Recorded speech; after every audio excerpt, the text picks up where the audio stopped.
बहुचर्चित रोनील हत्याकांड का पुलिस ने किया खुलासा। कानपुर -36 दिन बाद पुलिस ने व्हाट्सएप चैट के जरिए किया खुलासा। बेंगलुरु से आए साइबर एक्सपर्ट ने खुलासे में निभाई अहम भूमिका। लव ट्रायंगल के चलते हुई थी रोनील की हत्या। कानपुर के बहुचर्चित रोनील हत्याकांड का 36 दिन बाद कमिश्नरेट पुलिस ने खुलासा कर दिया है। लव ट्रायंगल के चलते रोनील की हत्या का खुलासा किया गया है। इस खुलासे में बेंगलुरु से आए साइबर एक्सपर्ट ने अपनी अहम भूमिका निभाई है। पुलिस के मुताबिक रोनील के साथ पढ़ने वाली एक लड़की के प्रेमी विकास ने रोनील को जंगल में बुलाकर उसकी हत्या कर दी गई। आपको बता दें कि चकेरी थाना क्षेत्र के रहने वाले संजय सरकार का बेटा रोनील सरकार श्यामनगर के वीरेंद्र स्वरूप इंटर कॉलेज में पढ़ता था। बीती 30 अक्टूबर को रोनील स्कूल के बाद जब घर नहीं आया तो परिजनों ने उसकी तलाश करना शुरू कर दिया, लेकिन रोनील का कहीं कोई पता नहीं चल पाया। वहीं दूसरे दिन उसका शव भगवंत तटिया के किनारे झाड़ियों में मिला, जिसके बाद से पुलिस लगातार हत्या का खुलासा करने के लिए प्रयास कर रही थी। वहीं मृतक रोनील के परिजन सरकार से लगातार सीबीआई जांच की मांग कर रहे थे। हत्याकांड को लेकर कानपुर से सपा विधायकों द्वारा विधानसभा में इस मुद्दे को उठाया गया, जिसमें बाद लव ट्रायंगल के चलते पुलिस ने हत्या का खुलासा कर दिया। आपको बता दें कि रोनील हत्याकांड में बेंगलुरु से आई साइबर एक्सपर्ट की टीम ने खुलासे में अहम भूमिका निभाते हुए हत्याकांड में गिरफ्तार विकास यादव और उसकी प्रेमिका के व्हाट्सएप चैट को रिकवर करने के बाद पुलिस ने इस मर्डर मिस्ट्री का खुलासा कर पाई है।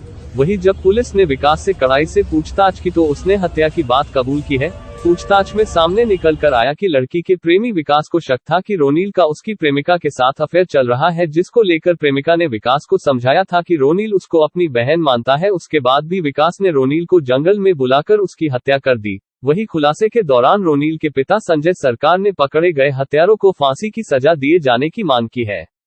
घटना का इन्वेस्टिगेशन डिटेल आपको मैं एक एक करके आपके सामने रखूंगा।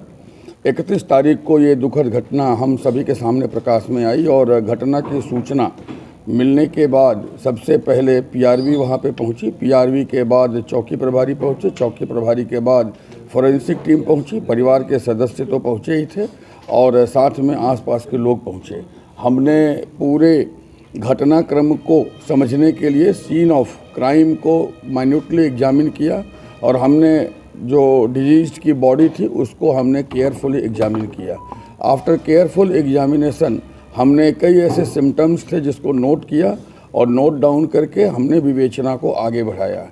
क्योंकि वो प्लेस ऑफ ऑकरेंस एक शहर के बीचों बीच में सेमी फॉरेस्ट एरिया जैसा है, जो कि रेलवे ट्रैक के किनारे है और आप सभी पत्रकार बंधुओं ने उसे देखा है।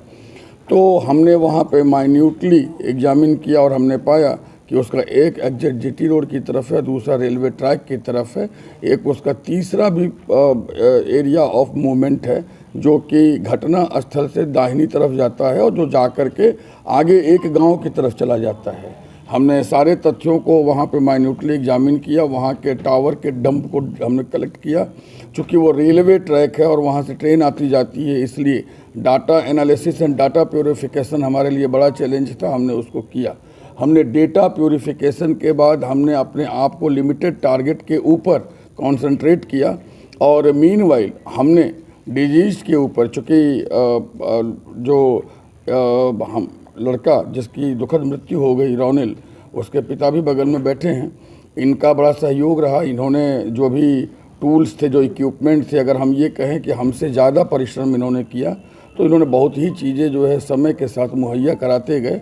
और हम जितने भी टूल इक्विपमेंट्स थे, लैपटॉप थे, पेन ड्राइव थे, सीडी थे, हार्ड डिस्क थे, मोबाइल था, उसका एनालिसिस, एग्जामिनेशन और जितने भी तरह के सोशल मीडिया प्लेटफॉर्म थे, स्नैपचैट था, व्हाट्सएप के ऊपर हुआ चैट था, इंस्टाग्राम के ऊपर हुआ चैट था, रेगुलर कॉल्स थी, व्हाट्सएप कॉल्स थी, डाटा का यूज था, हमने सारी चीज़ों को माइन्यूटली देखा और हमने एग्जामिन किया। हमने उस फॉरेस्ट एरिया के ऊपर जो जिस टावर का क्षेत्र था उस टावर को हमने देखा, उसके नोट्स को देखे, उसके हमने डिफरेंट नोट्स को एग्जामिन किया और साथ में हमने अलग अलग टावरों की ओवरलैपिंग को भी एग्जामिन किया। हमने देखा कि 1:34 पर जो हमारा टारगेट है वो उस एरिया में पहुंचता है और उसके बाद 2:32 टाइम ऑफ डेथ 24 घंटा पहले है। तो हमने जो पीएम कराया था वो 3:30 बजे कराया था, लगभग 3 बजे कराया था और 24 घंटा पहले लगभग 24 घंटा पहले जो जाता है डेथ का टाइम, वो उसी समय पे जाता है जिस समय पे उस टावर के नीचे उस टेक्निकल सिचुएशन में, उस आईपीडीआर में, उस सीडीआर में, उस लोकेशन की नोड में ये दोनों लोग एक साथ उपस्थित देखे जाते हैं। These are technical details. उनके बातचीत, उनकी पूछताछ में तमाम चीज़ों को हम लोगों ने ये भी देखा कि चूँकि स्कफल हुआ है और उनके हाथों पे नाखून के निशान भी थे। इस लड़के का नाखून पहले बड़ा बड़ा रखता था, लेकिन बाद में इसने नाखून कटवा दिया था। इस लड़की ने, जिस लड़की जो जुवेनाइल गर्ल है, उसने 2 तारीख को इस लड़के को ब्लॉक कर दिया। जब 2 तारीख को उस जुवेनाइल गर्ल को, बिकॉज उस जुवेनाइल गर्ल को पता था कि ये अननेसेसरी डाउट करता है और ये हमेशा सिचुएशन ख़राब किए रहता है, इसी वजह से उस जुवेनाइल गर्ल को अपने व्हाट्सएप के डीपी में उसको अपने राखी बांधते हुए रोनिल को अपनी फ़ोटो लगानी पड़ी थी। और ये फ़ोटो उसने लगाया था और जिस दिन हम लोगों ने ये फ़ोटो देखा था, उसी दिन number of frequency of call और राखी बांधती हुई फ़ोटो से हम एक चीज़ पे पहुँचे थे कि कहीं ना कहीं कोई एक व्यक्ति है जिसको इस बात का डाउट है और जिसको ये राखी बांधता हुआ फ़ोटो लगा करके ये लड़की बताने का प्रयास कर रही है कि नहीं, ऐसा नहीं है, ऐसा है। तो उस चीज़ को भी हम लोगों ने अकाउंट में लिया और हमने ये देखा कि 2 तारीख के बाद एकदम से इनकी चैट ख़त्म हो गई है, कोई बातचीत नहीं है। यहाँ पे जो बड़ा इंटरेस्टिंग फैक्ट है वो ये है कि लड़की चूँकि इनोसेंट है, वो 2 तारीख को जो कॉल हुआ है, कन्वर्सेशन है, वो डेफिनेटली इनके बीच का कन्वर्सेशन है जिससे लड़की को पता चल गया कि इन्होंने वो काम किया है। इसलिए लड़की ने 3 तारीख को अपने सारे व्हाट्सएप चैट पहले के डिलीट कर दिए हैं, लेकिन लड़के ने अपने व्हाट्सएप चैट सेलेक्टिवली डिटेल किए हैं। और ये इसलिए हम कह रहे हैं और कह सकते हैं क्योंकि जो लड़के की मोबाइल से व्हाट्सएप चैट हमने रिकवर किए हैं, जून महीने तक के हमने रिकवर किए हैं, अब तक हम जून तक का रिकवर कर पाए हैं। और हर महीने की हर तिथि की व्हाट्सएप चैट में सेलेक्टिवली डिलीटेड है। जो एक चैट हमने रिकवर किया था जो 6 जून का है, जिसमें किसी की हत्या की प्लानिंग की बात है, हालांकि हम आपको वो चैट नहीं दे सकते क्योंकि वो मैटर ऑफ एविडेंस है, लेकिन हम ऑफ द कैमरा आपको, टफ लड़का है और उसने अपनी पूछताछ में वो सारी चीज़ें भी नहीं कही थी जो उसके चैट से रिकवर हो रही हैं।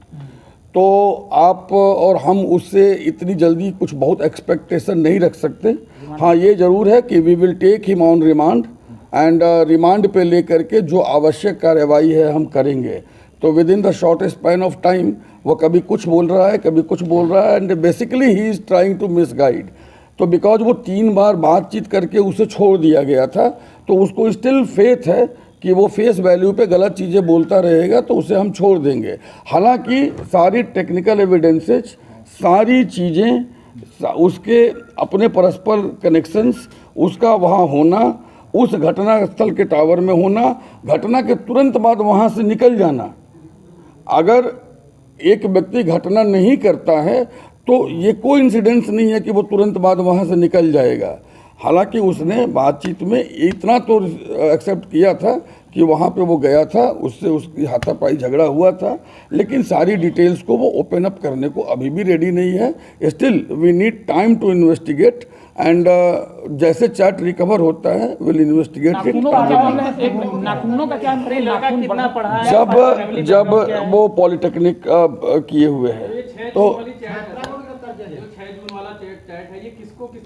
6 जून का चैट विकास यादव के मोबाइल से रिकवर हुआ है। विकास यादव के सहयोगी हैं 2-3 लोग जिनको कल लाके हमने एग्जामिन किया था। Since these things are under investigation तो will not disclose name of all those and अभी तक वो यहाँ पे अक्टूबर में रिलेट नहीं हो रहे हैं, लेकिन 6 जून के पूरे उस चैट के इंसिडेंट को हमने उन सभी लोगों को, उन्होंने जिसको भेजा उसको भी हम कल ले आए थे और उसमें 2-3 नाम और हैं, हम उनको भी ले आए थे। जो लड़की है इसको क्या पता चल चुका था कि विकास ने उसका मर्डर किया है? 2 तारीख को लड़की 25 अक्टूबर को एक दुर्भाग्यपूर्ण घटना थाना चकेरी क्षेत्र में हुई थी, जिसमें वीरेंद्र स्वरूप स्कूल के 12वीं के छात्र रोनिल सरकार पुत्र संजय सरकार, इनकी डेड बॉडी मिली थी। वो घटना घटित होने के उपरांत जो भी अभियोग पंजीकृत हुआ था उसके खुलासे के लिए पुलिस निरंतर प्रयास करती रही है। ये एक ऐसा केस था जिसमें कानपुर कमिश्नरेट की पुलिस ने एक चैलेंज के रूप में लिया था। हम सबका प्रयास था कि इस केस का खुलासा बिल्कुल सही होना चाहिए। इस केस को खुलने में काफ़ी समय लगा, लगभग 35 दिन इसमें समय लगा। रोनिल सरकार के माता पिता, विशेषकर उनके पिताजी श्री संजय सरकार जी का भी इसमें पूर्ण सहयोग था और उनके द्वारा हमारे जो प्रयास हो रहे थे उसमें हमसे कंधे से कंधा मिला के सहयोग दिया है। इस घटनाक्रम के खुलासे में पुलिस टीम में joint CP, additional CP crime, DCP crime, जो डीसीपी ईस्ट, ये सभी वरिष्ठ अधिकारी इसमें इन्वॉल्व रहे। इसके पीछे कारण यह भी था कि ये घटनाक्रम स्कूल के छात्रों के बीच काफ़ी पूछताछ पे निर्भर करता था, इसका खुलासा उस पर निर्भर करता था, तो अत्यंत ही केयरफुल रहते हुए इसमें पूछताछ और इंट्रोगेशन किया जाना था। लेकिन कानपुर कमिश्नरेट की पुलिस का पेशेंस, रोनिल सरकार के माता पिताओं का सहयोग और हमारी जो टीमें इसमें लगी थी उनकी पूर्ण निष्ठा और लगन के फलस्वरूप आज कानपुर कमिश्नरेट की पुलिस इस ब्लाइंड केस को वर्कआउट करने में सफल रही है। यह केस ऐसा है जिसमें पूछताछ के दौरान बातचीत से बातें निकलने से ज़्यादा डिजिटल एविडेंसेस और वैज्ञानिक तरीकों पे अत्यंत ही बल दिया गया था और उन्हीं तरीकों से इसमें पुलिस को सफलता भी मिली है। इस विवेचना में क्या क्या कदम उठाए, क्या क्या डिजिटल एविडेंसेस हैं, इसके बारे में अभी विस्तार से आपको मेरे साथी अधिकारियों द्वारा बताया जाएगा जिन्होंने इस केस पे कार्य किया है। इस केस में एक विकास नाम के लड़का है, वो भी उसका नाम प्रकाश में आया है। इसके खिलाफ पुख्ता डिजिटल एविडेंसेस हैं, उसका डिजिटल फुटप्रिंट भी है। इसी के आधार पे इस केस को वर्कआउट किया गया है, जिसके डिटेल्स इसमें बताए जाएंगे। जो भी टीम इसमें लगी थी, मैं सभी अधिकारी जो इसमें परिश्रम किए हैं उन सभी को हार्दिक बधाई देता हूं और जो हमारे अराजपत्रित अधिकारियों के दल इसमें लगे थे उनको भी मैं बधाई देता और उनको मैं पुरस्कृत करने की भी घोषणा करता हूं। इसमें मैं विशेष रूप से एक एक्सपर्ट टीम जो हमने बाहर से मंगाई थी उसका भी धन्यवाद देता हूं। इस टीम को मंगाने में कानपुर शहर में स्थित साइबर कंपनी के जो मालिक हैं प्रसाद खरवटकर, उनका भी मैं बहुत बहुत धन्यवाद देता हूं। उन्होंने अपने उच्च विशेषज्ञ को उपलब्ध कराया। हालांकि वो विशेषज्ञ विदेश में थे, इसलिए भी इस केस में 1 हफ्ते हमको इंतज़ार करना पड़ा है। विदेश से लौटने के बाद वो सीधे इस कार्य के लिए कानपुर आए। उन्होंने जो मोबाइल फ़ोन्स थे जिसमें कुछ चैट्स डिलीटेड थे, वो डिलीटेड चैट्स को रिकवर करने की हमारे पास कोई सुविधा नहीं थी। उन्होंने इस पर अथक परिश्रम करके वो चैट्स रिकवर किए हैं।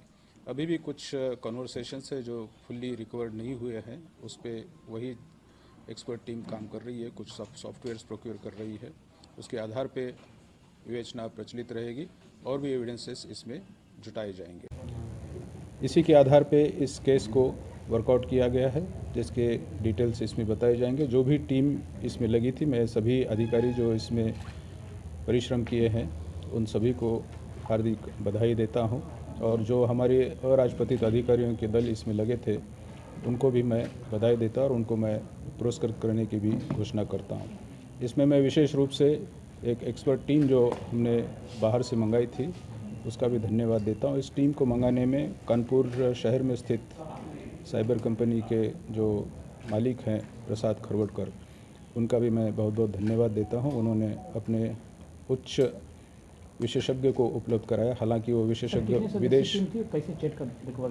विदेश में थे, इसलिए भी इस केस में 1 हफ्ते हमको इंतज़ार करना पड़ा है। विदेश से लौटने के बाद वो सीधे इस कार्य के लिए कानपुर आए। उन्होंने जो मोबाइल फ़ोन्स थे जिसमें कुछ चैट्स डिलीटेड थे, वो डिलीटेड चैट्स को रिकवर करने की हमारे पास कोई सुविधा नहीं थी। उन्होंने इस पर अथक परिश्रम करके वो चैट्स रिकवर किए हैं। अभी भी कुछ कन्वर्सेशंस है जो फुल्ली रिकवर्ड नहीं हुए हैं, उस पर वही एक्सपर्ट टीम काम कर रही है, कुछ सॉफ्टवेयर्स प्रोक्योर कर रही है। उसके आधार पे विवेचना प्रचलित रहेगी और भी एविडेंसेस इसमें जुटाए जाएंगे। मूल कारण क्या है कि हत्या जो ये अभी आपको मोटिव, जो इस घटना के पीछे मोटिव था, घटनाक्रम था, जो अभी प्रकाश में आया है, उसका पास्ट कंडक्ट और घटना के दिन के आसपास का उसका कंडक्ट, इसके संबंध में जो भी एविडेंसेस हमारे पास हैं वो सभी आपको विस्तृत रूप से बताए जाएंगे। जॉइंट सीपी साहब से मैं अनुरोध करूंगा कि ये विवेचना के डिटेल्स इनको प्रदान करें। तो संतुष्ट हैं आप? क्या कहना है?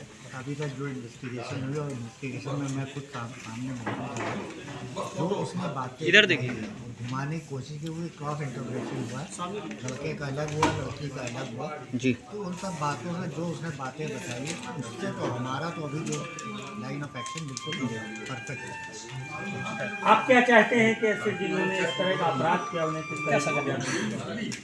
सर फांसी से कम कोई सज़ा नहीं होनी चाहिए और दूसरा कोई एजुकेशन जो है वो बंद हो जाना चाहिए, क्योंकि जब भाई बहन के संबंध को वो गलत निगाह से देखते हैं तो ये बहुत कंफ्यूज है। क्या पुलिस का धन्यवाद करना चाहेंगे? पुलिस का आप इतने दिन बाद पुलिस ने खोला। मैं पुलिस पूरी मेहनत करे, पुलिस के हम बहुत बड़े शुक्रगुजार हैं और बल्कि मैंने साथ रह के जो इनको टेक्निकल फॉल्ट आ रही थी या जो चीज़ आ रही थी वो मैंने 2 दिन रह के मैंने वो सारी चीज़ समझी। ठीक।